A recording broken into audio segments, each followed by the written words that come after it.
If you are interested to know more about it, listen to our Raj Yog talks in English. And it will be a good idea if you can listen to Gita talks in English. You'll find it in the playlist because what Swamiji has been discussing here can best be understood if you have a very clear idea of how India looks at spirituality through two very important books, Raj Yoga and Gita. And that is why we covered these two books fully. What has been recorded here in this small book, Inspire Talks, are basically the finer points of spirituality, the gems. Believe me, practically every sentence that Swamiji has spoken is very, very important for those who are truly interested in spirituality. That is away from the popular spiritual culture that we have, pop spirituality. Some of you might have noted how we took maybe 20 minutes, 25 minutes, 30 minutes to explain one sentence. Here also, uh, actually, Swamiji is discussing love for God. What exactly happens and what exactly need to be done if you truly love God? Because God is not born of a belief system. God is a reality. God is a reality who can be realized in the depths of meditation. And meditation means when your mental activities completely stop. There is no artificial way to do it. The only way to do it is to first control your external nature. And from there, this self control, that is, of the external nature, needs to be brought to internal nature. And then you focus on one object. Generally, that object should be a sacred symbol or sacred name, sacred form. And from there, ultimately, you transcend that too. And then you know who you are. So, in the process, Swamiji is not only explaining certain things, what he is telling is of acute importance for all those who are interested in spirituality. He says, doing work is not religion, but work done rightly leads to freedom. Now, this is again a very, very, very important statement. Even in the Ramakrishna mission, we have a lot of fights and quarrels going on amongst youngsters. Swamiji has talked about karma yoga, and Shankaracharya speaks against karma. So, those who are seriously into studying scriptures, they would know that these confusions come. These are part of understanding. When you're struggling to understand something, struggling for mastery over some subject,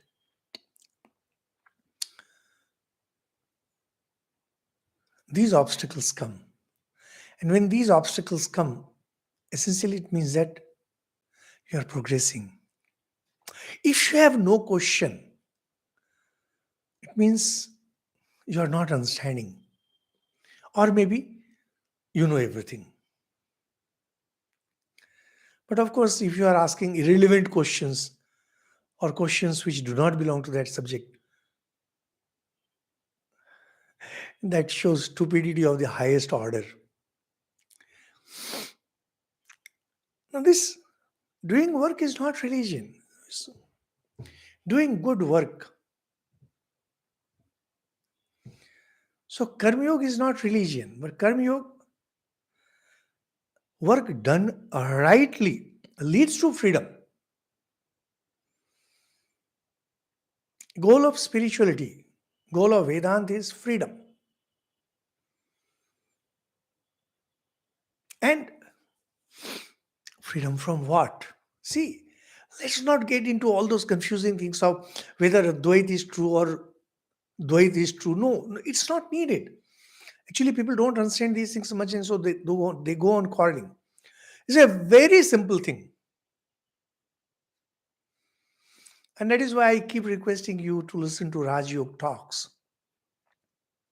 There should not be even a single mental activity, technically known as complete cessation of mental waves, chitta vritti nirodha.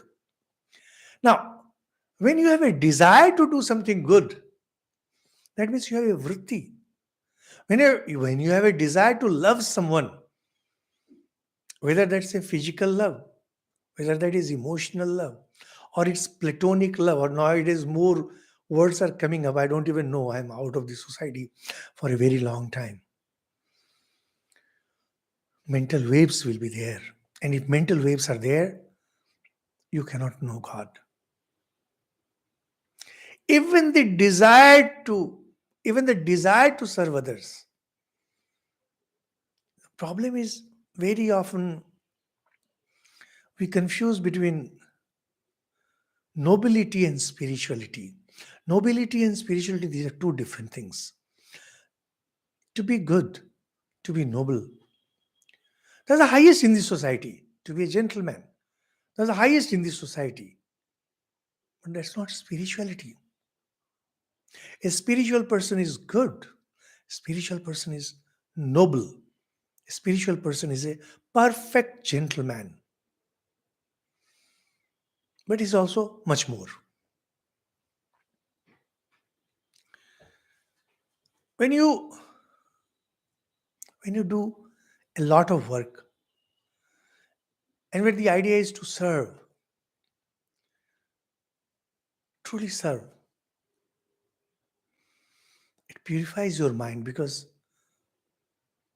it takes you away from selfishness. Today, just before I was coming for the class, one young man I know, Mr. Abhishek Niyogi, is from Bangalore, is working, kept on sending me quite a few messages telling that how and his friends with extremely limited resources tries to provide clothes to the poor, shoes to the poor, and even carries biscuits for the stray dogs. I says, we don't want any name, we are not any association, we do it at a personal level. So I just said, good, very good.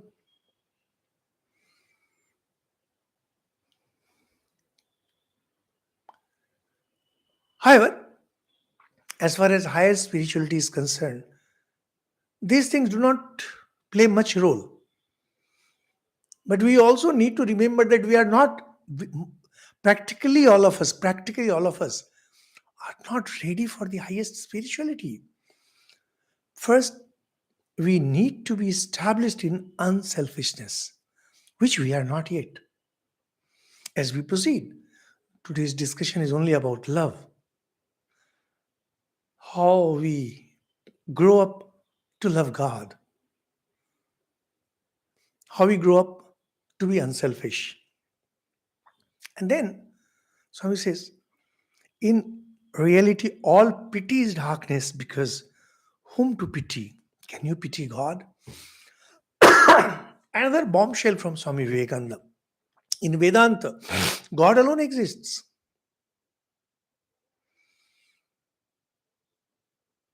We have a series of talks on Hinduism, and there the first talks are on the Ved, and I think after some talks, there are some prayers in English. In Bengali, of course, we have a huge series, 41 talks, and one of the mantra, and that's an extremely favorite mantra, personally of mine.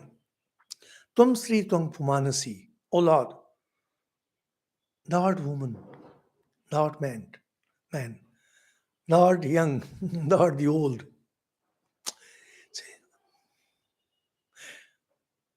They're not poetic imagination, this is the truth. The poor, the helpless, the sick.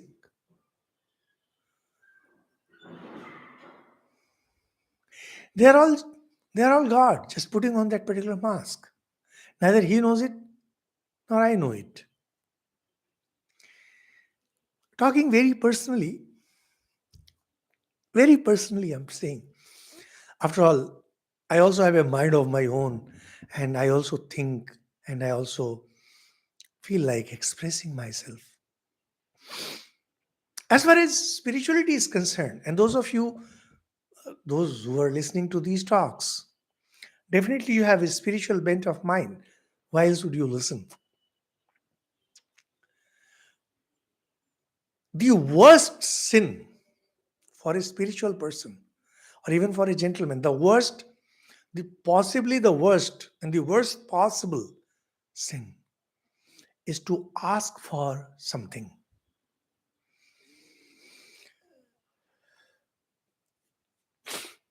Jesus didn't even ask for his life, didn't ask for mercy. There was this Dandin Swami. He was not scared of even Alexander and his army. Don't ask for anything. That's the worst sin is to ask for something. And the second worst sin, according to me, I've not read it anywhere. Maybe I'm wrong, but when I say something, a lot of thought has gone into it. The second worst sin is to oblige others. First sin is to ask. Second sin is to oblige others. Means never ask for anything. Never. Never. And when you come across someone who is in need of something, something that you possess, don't oblige, serve. Don't oblige, serve.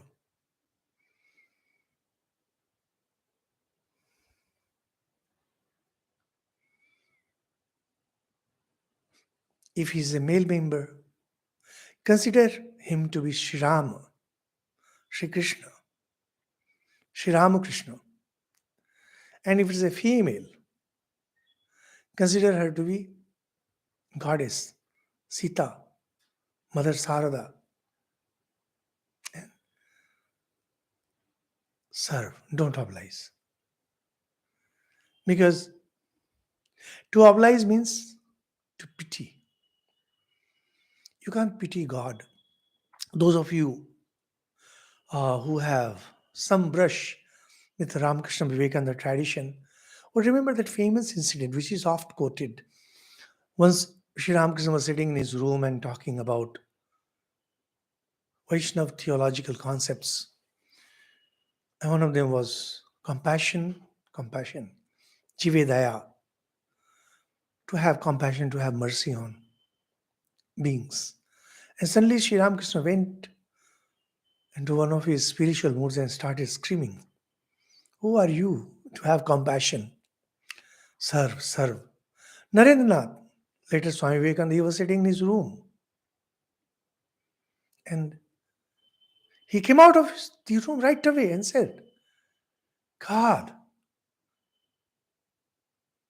I learned a new lesson today. And if I get a chance, I'll show it to the world. Not compassion, not mercy, not obliging others, but serve."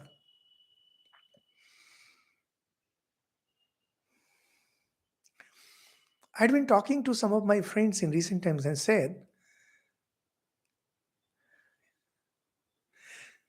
if you're interested in Indian movies, particularly Hindi movies, and also the Western movies, one very interesting difference you will find, and literature, Indian literature and Western literature, you'll find Indians go by emotions. Westerns, they never go into emotions. Never. In India, in movies, also in sometimes in books, not always, mother will keep shedding tears for her son all her life. And a son will try to do things. For my mom, I'll do anything, that kind of thing. Husband, wife, similar. Brothers, similar. You know, that kind of thing. Not one, two. That's the general tendency. General tendency in the Indian society. We are extremely emotional people. Now, when you truly work for your mom, do you oblige her? And the ladies who are listening to our talks, when you serve your children, when you serve your husband, when you serve your brother, do you oblige them? No, you don't. You serve because there is this feeling of inclusiveness. He's my own, she's my own. No brother in India will ever say that he obliged his sister. One of the gravest sins. We don't. Recently, I read in news item somewhere,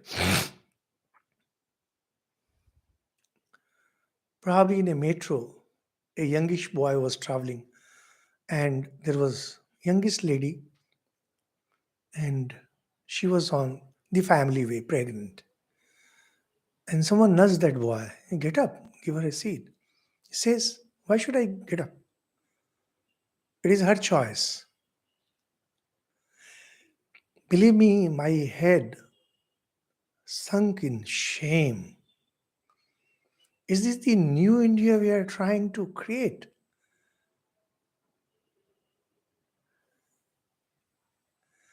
I personally grew up in the India where we would give seats to any lady. It was not an act of chivalry because chivalry always means sex idea. It was humility. You are the form of my mother. I'll do anything for my mother. Here is the seat for you. From there, this is where we have reached. See, this is what happens when you ape foreign culture improperly without understanding their goal, their objectives. You go all out for it. Service. Sir, why? Because this world is your extension. There is no one else. You don't realize it. He does not realize it. She does not realize it. Doesn't matter. Doesn't matter. They don't want to be great right now. Maybe after 1,000 years they will. After 1,000 births they will. That's none of your concern. You need to grow. Because you need to grow, you must practice this. As I said, my dear listeners, now of course the language has changed because of management. It will be my valued listeners. So whether you take it as dear listeners or valued listeners or whatever, sin number one, to ask for anything. Even to ask for your life, to ask for love, to ask for food, ask for anything, sin. To oblige others, second worst sin. Swamiji will explain further. And is there anything else? Thank God for giving you this world as a moral gymnasium to help your development. But never imagine you can help the world. When Sri Ramakrishna was living in Dakshineshwar, Bengal was undergoing some kind of a cultural transformation. There had been young Bengal movement, and there was Dirojio movement, and there was Brahmo Samaj. Bengal, it's always into boil mode. It's always trying to change the society. Of course, they never try to change themselves. They always try to change others, reforming others. That's their prime goal, reforming others. So one young man, he came to Sri Ramakrishna and said, "We need to serve the society." Serve, that as he study only says, Bengal Renaissance. You need to reform. You need to reform. So Sri Ramakrishna became very angry. And Sri Ramakrishna used to get extremely angry if someone tried to sermonize him. Because he knew that they don't know the truth. And they are unnecessarily creating noise pollution.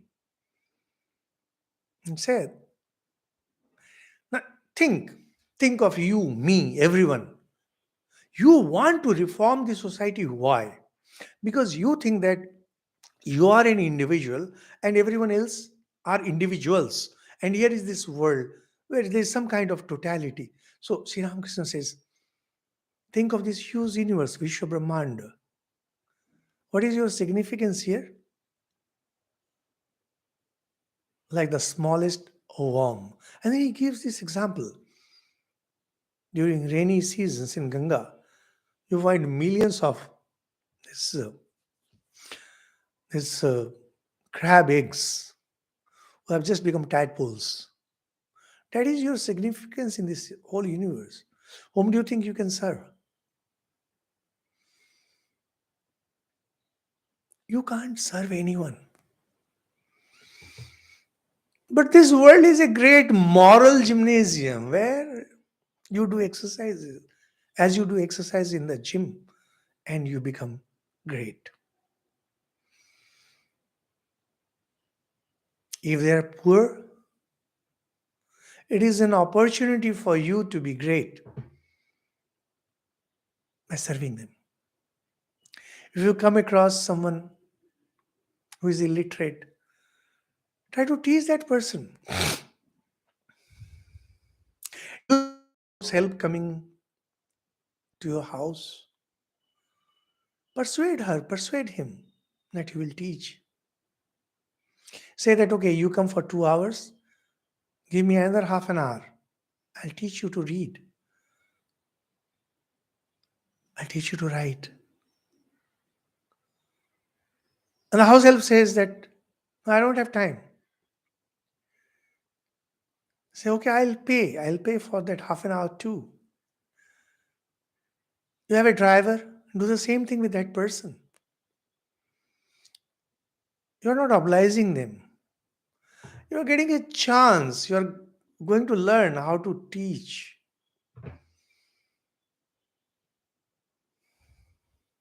You're going through those subjects. Do it. You don't need to find a poor to serve. You don't need to find somebody improvised, huh, who is suffering. You don't need to go out and search for such persons. You'll find them everywhere. People who are working for you, persuade them. 2 hours, 3 hours they are working, say half an hour. I'll teach you every day for free. I'll pay for that time too. Can you do it? Do it. Catch hold of some street children and say, come to my house. I'll offer you a glass of milk and 4 biscuits. But you will have to study with me for 1 hour. Or offer a little more. Do it. You're not obliging them.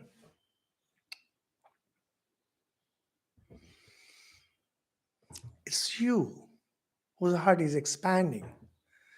It's you whose selfishness is going away. And Swamiji goes one step further. Be grateful to him who curses you. Come on. For he gives you a mirror to show what cursing is. Also, a chance to practice self restraint. No, there is this famous Kabir Das, Hindi sage poet, and in one of his doha couplets, he says, Nindakani rakhiya angan kuti chhavaye. If you find somebody who is your critic, one who criticizes you, invite him to your own house and erect a place for him. Angan kuti chhavaye. Kuti is hut. India was poor, so have a thatched roof. Let him sit there because he will be showing you the mirror and you will know what you are. Don't be upset at the critics. If you are open to criticism, it will push you upward. Might have noted kids, if you say anything negative to them, they get extremely upset. They start crying. Or we carry that trait through our adulthood. Someone criticizes us and anger builds up inside.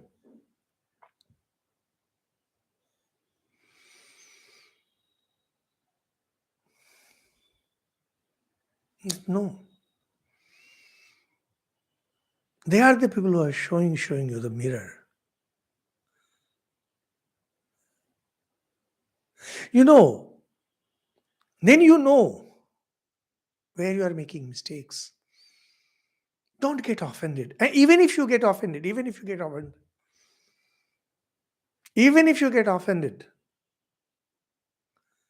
after 5 minutes, calm down and say, okay, I'll rectify it. So, just to take a break, here is our Devashish Das says, we'll try and implement this from today itself.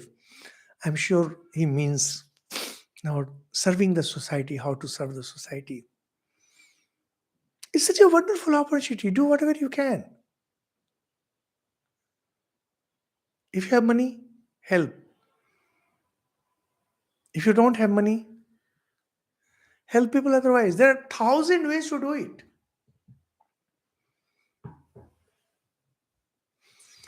And you will become great. That person may or may not be benefited.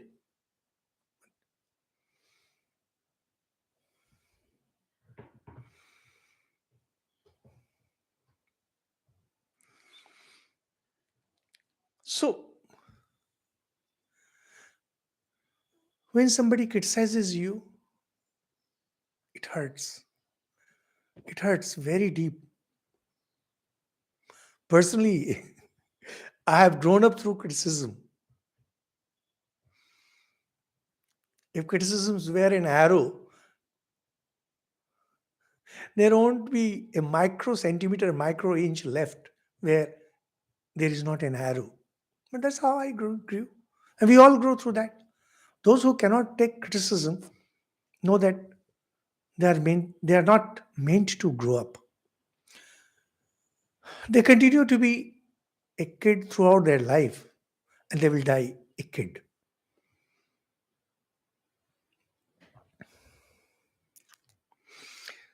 So he says, Swamiji says, it also chance to practice self-restraint. Now, self-restraint is something very, very, very important in spiritual life. If you don't have self-restraint, you cannot grow. We began with control over external nature and then control over internal nature. This means self-restraint. The most essential thing about controlling the nature is self-restraint. When people criticize and if you get angry, it only means that you are not yet ready. You are not into self-restraint. Learning self-restraint.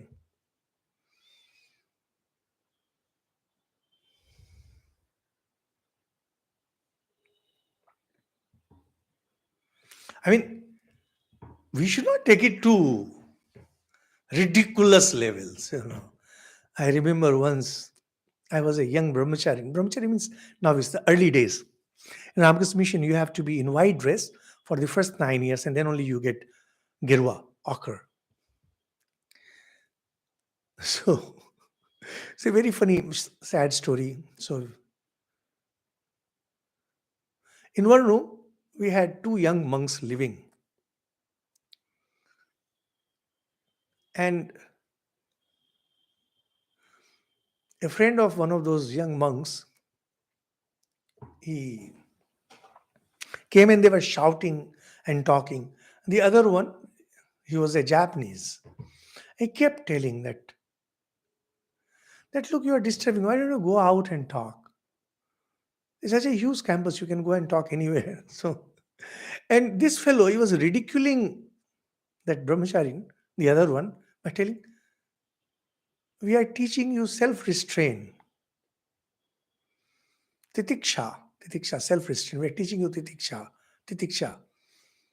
And then ultimately, the other one, he could not take it anymore. He just got up and gave him one of those karate chops, some hit, some. And the other one, he just spun around. And he says, now you practice titiksha. Now you practice self-restraint. I mean, we heard it. We laughed and laughed and laughed. Of course, there were angers and this and that. And he was scolded by the elders. That's a different thing. But this is the problem.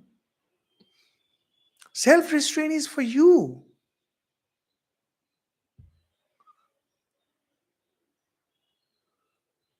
Supposing I am in our dining hall and trying to irritate others and saying, I'm making you grow in self-restraint. Now, this is stupidity. It is not for you to teach others. It is for you to practice. This is a problem. We are always out to reform others. Sometimes seriously, sometimes jokingly. If you are trying to reform others seriously, you are a great idiot. And if you are trying to reform others jokingly, the idea is if you are making fun of it, well, then you are a cunning nuisance. You need to be hit properly. So bless him and be glad. Anyone who does it without exercise, power cannot come out. There's this story about one. Um, there was a wrestler, and he was a new convert to Christianity. It's a story I read somewhere, and so there was one of those. It was early days, and people used to make fun of Christianity by telling that if I slap you, then you will turn the other cheek. Jesus is saying about this with the beloved ones, not what, not about those who come to torture you. So this wrestler, he turned his other cheek. And then he was hit. And then the wrestler says, well, I don't have a third cheek for your third slap. So now I will. And I'll keep on repenting for it for the rest of my life.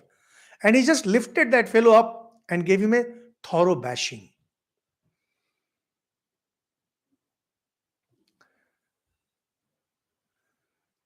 Now, when Jesus talks about turning your other cheek, it's your personal value.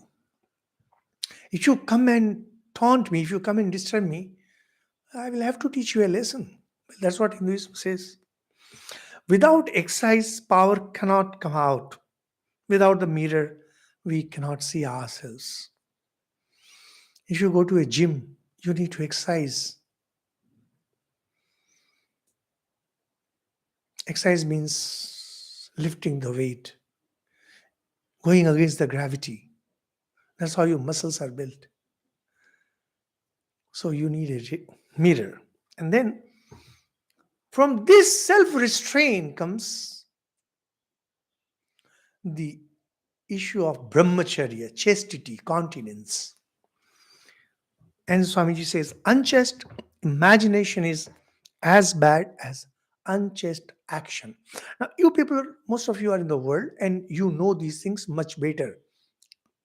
Here, I'll just give you a perspective on chastity. See, when I was a kid, maybe 6, 7 years old, that is when I first heard that Swami Vivekananda had gone to the America and he had started his speech with sisters and brothers of America. And the audience got up and clapped. Now, even at that age, I was barely 6 or 7 years old. This question kept on haunting me because I'd heard these politicians addressing the crowd as Bhai or Bano. It's such a common use. And I thought probably he was the person who coined this expression. Anyway, I didn't have the answer. Then when I met monks, the Ramakrishna Mission monks, I asked many that why this happened, why people got up and clapped. There never was an answer. And I was always dissatisfied that these monks, they follow the Ramakrishna Mission ideal and they cannot answer this simple question. It went on, and then I myself became a monk, and I didn't have the answer, but the question kept on haunting me. So imagine. So I had lived with that question for more than 20 years when I was reading famous Swami Vivekananda West New Discoveries, one of my very favorite books by Mary Louise Burke. There, Swamiji says,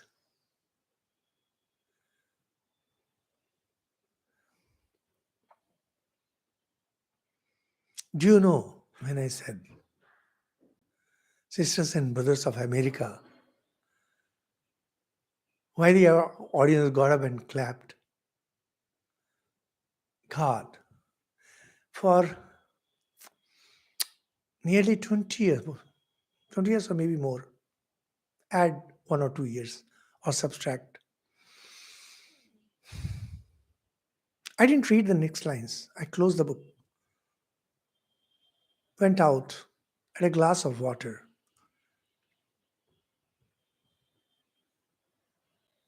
alerted myself, opened the book again, and then read. Dear listeners, have you ever lived with a question for 20 years? I truly lived for 20 years with that question. And here the answer was coming straight from the horse's mouth. Said, behind those words was the unbroken continence, Brahmacharya, 20 years.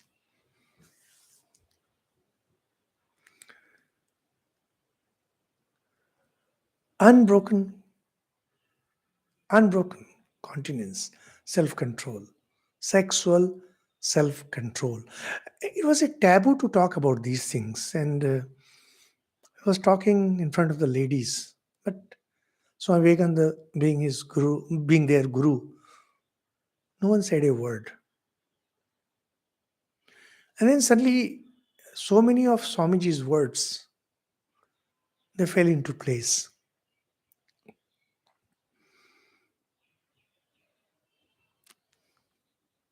that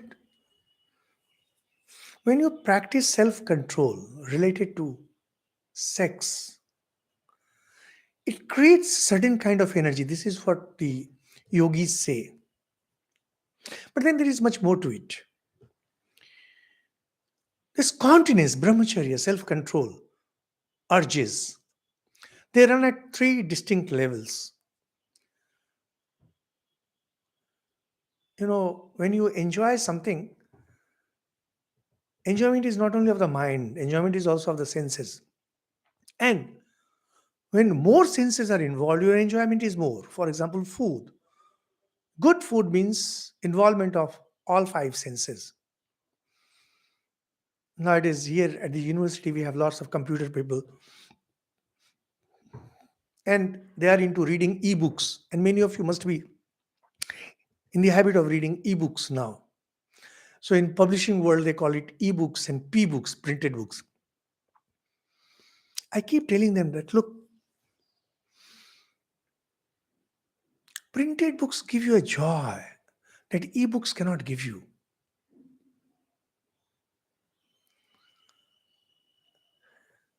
In printed books, you can touch the book. You can see the letters because different books have different kinds of letter. The print is different. You can hear the sound of the turning pages. Now, of course, e-books have also added. You can smell the pages. Different books have different kind of smell. You don't touch it, but some people are in the habit of touching their tongue to turn the pages. Very dirty habit, extremely dirty habit. However, more senses get involved in ebook. So many senses are not involved. So enjoy reading ebook. Similarly, when you eat something, you smell it, you taste it, you touch it, you hear the crunchy sound.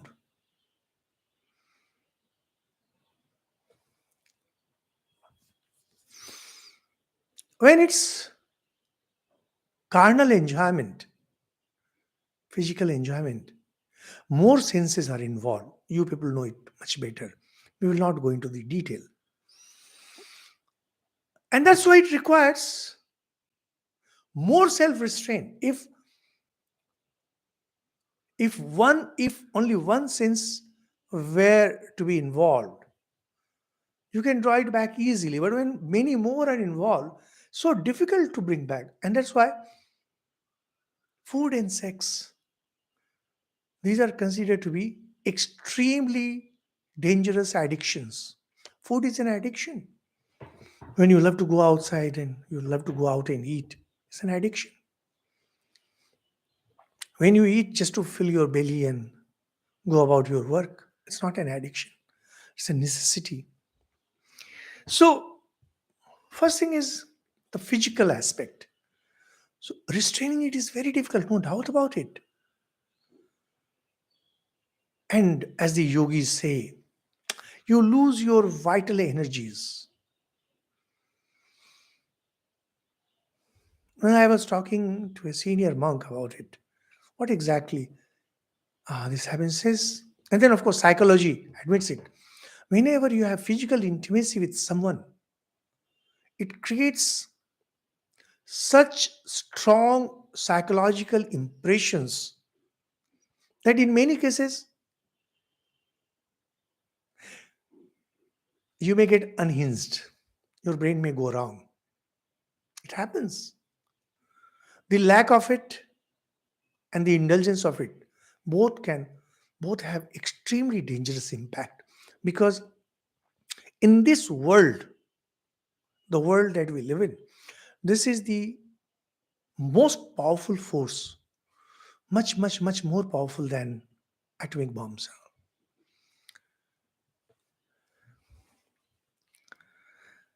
The second one is the the psychological, as I mentioned, that psychologists have also started talking about it. It affects your mind when you are attracted to someone, bonded with someone. And see, there is no free lunch in this world. No free lunch. There will be demands. And if this factor were removed from literature and movies, 90% of the literature will go away. The most important scripture in India, or maybe one of the most important, Ramayana, is all about lust of a particular person. In Mahabharata, lust plays such an important role. And the whole of like Iliad and Odyssey, it's all about lust. Most novels, they are all about lust. It's lust, lust, lust. Remove that, and literature will be gone. Most of the movies will be gone. One of the most famous stories, Romeo and Juliet, it's all about lust. You can imagine the kind of impact it has on our minds. Those of you who have some sensitivity, you would know that your parents always forbade you from reading any such thing when you are young. And you to do the same thing with your kids.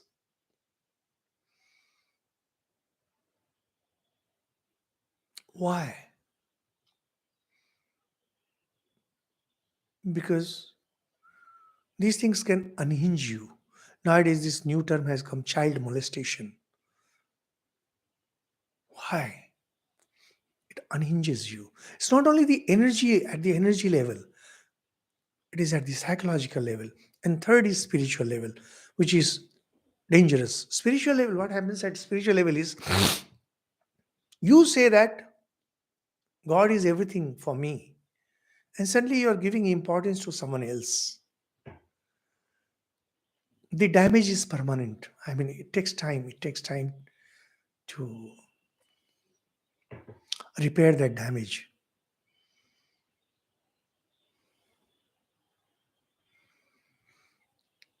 Just a second.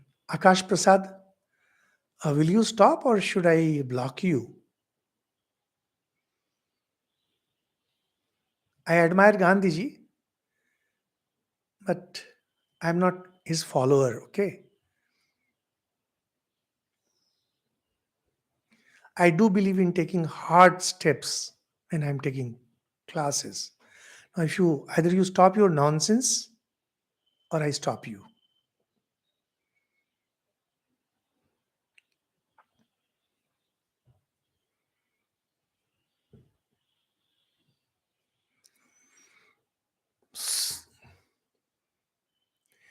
You will, those of you who have some idea about this world of religions know that Christianity has played a very important role in shaping the entire world of religions.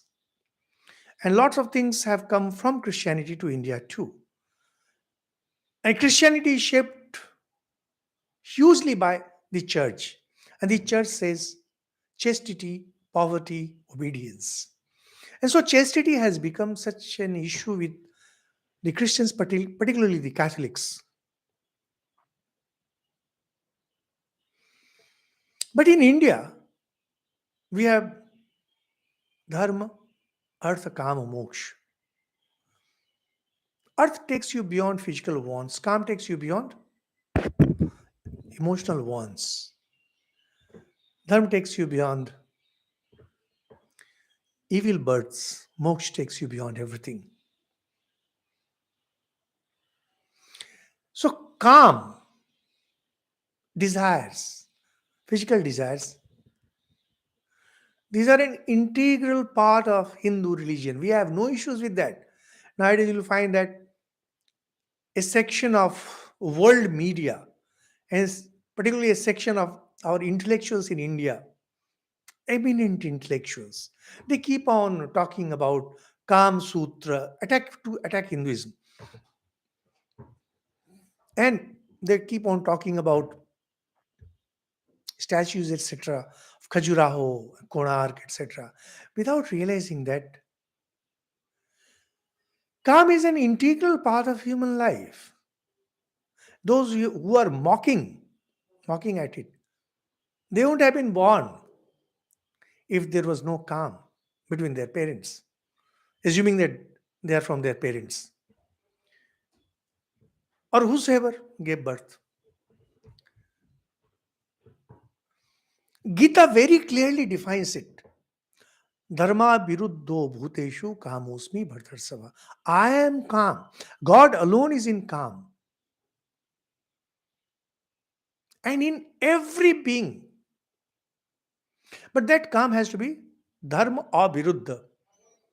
It should be in accordance with dharma. Extramarital relationship. Nowadays, I read in newspapers that Supreme Court has said that one can have extramarital relationships. What people don't realize that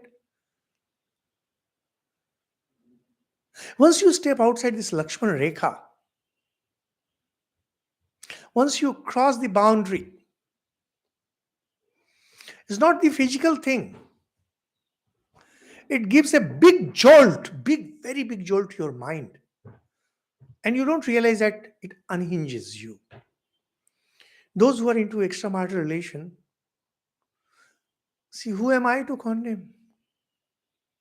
If I were moving around in the society, probably I would have been like that. "Oh, I'm not here to judge. This is not my job. I'm just telling you what happens." And you say that I live with that. Perfectly all right. Nothing wrong with it. It's your choice. But remember, it unhinges you. At spiritual level, it harms you because you have allowed mammon to enter in place of God. At psychological level, it harms you. And at the physical level, it doesn't allow you to generate oj, the real vigor with the help of which one conquers the world. You are a loser everywhere. But what if you go mad, as Jesus says very famously? Some have made themselves eunuch in the name of God.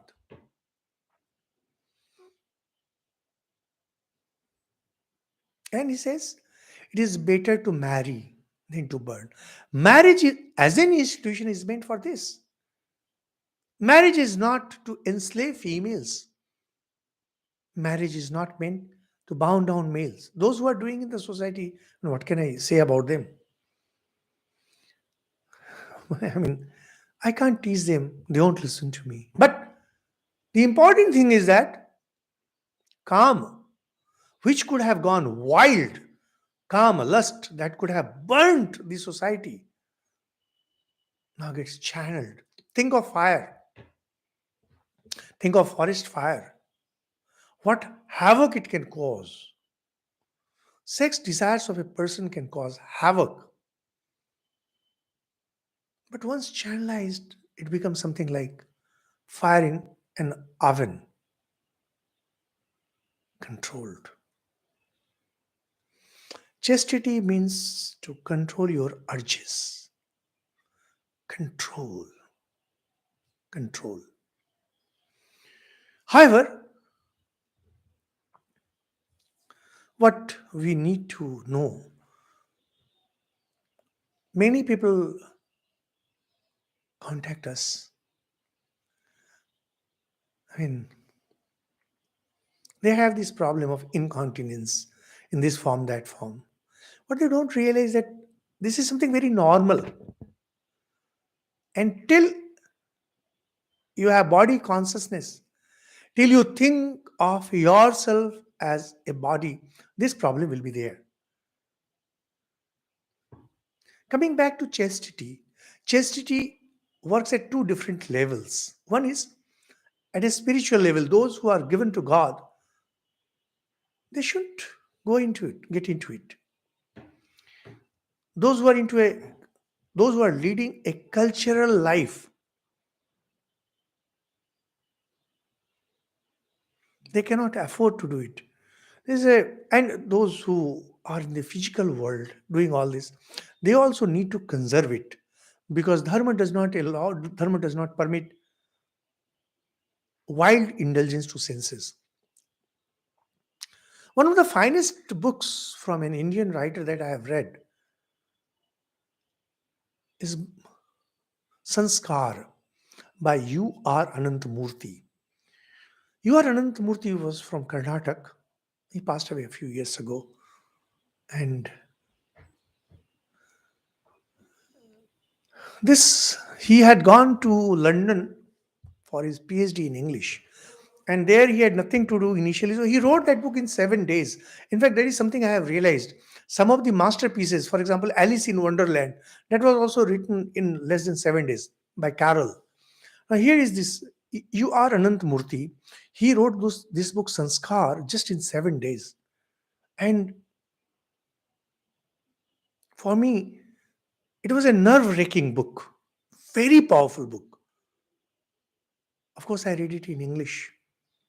That itself was nerve wracking. And then another book, Bharti Puram, there also he brought up these issues, but Bharti Puram was not that powerful the way Sanskar is. In Sanskar, it's a very complicated, and there is a Brahmin.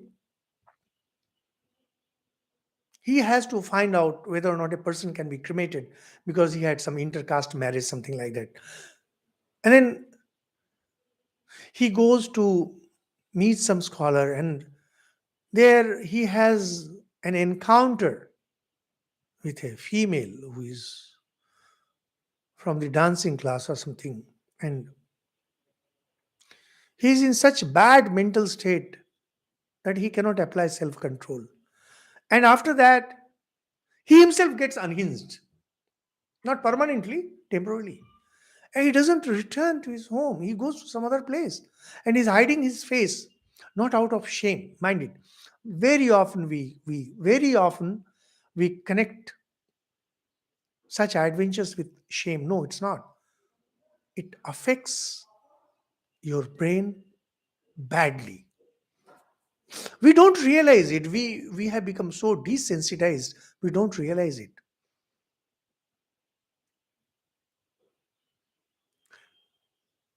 You might have heard of many young kids who, when touched inappropriately, they keep on shedding tears. They go on complaining, and now laws all over the world are becoming very stringent against these things. Rightly so. It can unhinge a person. Not only those who are tender, but even those who have grown up and people who have lived without these things throughout their life, they can have terrible impact on their mind. Terrible impact. How to control these urges? I think you have to see, to think that you will have control over your senses, I mean, lustful desires, and you can indulge in everything else. No, that is not permitted. The whole thing is a complete package. The entire thing is complete package. Unless you have control over your food, unless you have control over what you see, what you hear. Those of you who might have heard of P.G. Woodhouse. Now, P.G. Woodhouse used to write wonderful stories. I was a great admirer of P.G. Woodhouse. Now, of course, I have outgrown him. So once one of our the then junior monks, he was talking about one of those wonderful books about P.G. Woodhouse.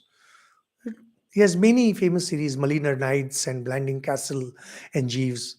So he gave it to one of the senior monks who reads a lot, and he had never read P.G. Woodhouse. He read it and then he returned it next day. He said, "Look, it's a love story." So the junior said, "But it is something innocent. It's funny." He said, "No, you are a monk. You shouldn't read even innocent love stories." My God, this is the ideal. Because when you read these things, when you watch movies based on that, when you see TV serials like that, they leave a very, very, very strong impression. And when the opportunity comes, imagine you have a huge dam,